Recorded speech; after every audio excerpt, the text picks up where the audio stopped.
Good morning, and welcome back to Daily Dhamma, a letter to our children. Today is February 9th, and our reading is What People Want. The reason so many people misunderstand so many issues is not that these issues are so complex, but that people do not want a factual or analytical explanation that leaves them emotionally unsatisfied. They want villains to hate and heroes to cheer, and they don't want explanations that fail to give them that. And that's Thomas Sowell, Dismantling America, Random Thoughts. Once again, the purpose of the Dhamma is to shed light on our own stuff, not to lay mumbo-jumbo on anyone else. If this is useful, fine. If it's not useful, then that's fine too.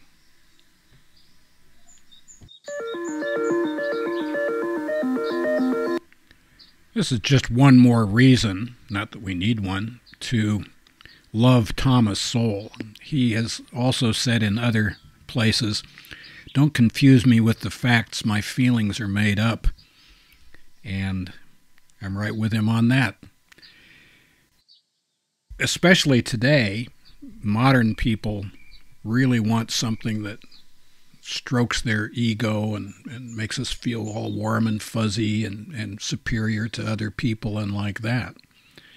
And that is not necessarily conducive to the creation of a civil society in which people can agree to disagree about things without vilifying the other person. Ajahn Chah used to have fun with this too. People would show up at the monastery out near Laos, up in northeast Thailand, and say, "Hey, I disagree with karma." He'd say, "Oh, is that right? Why don't you explain to me how you think the universe works?" And that cracks me up. Just because we disagree with somebody doesn't mean that we have to have an opinion on their thing. It also doesn't mean that we forego having any opinions of our own. People have a right to decide what they want to believe and a right to go on their own spiritual quest to find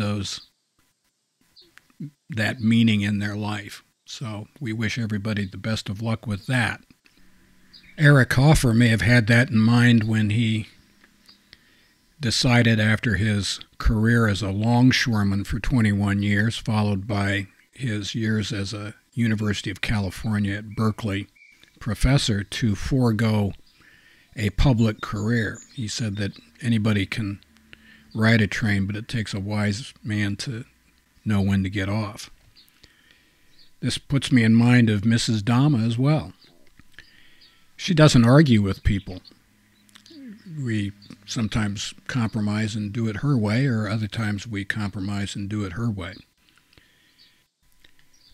It's also worth noting that just because somebody disagrees with the Buddha, or with Ajahn Chah, or with Thomas Sowell, or with Mrs. Dhamma, doesn't mean that they are racist. They're probably spiritually and intellectually impoverished, but certainly wouldn't want to accuse anybody of racism for that stuff.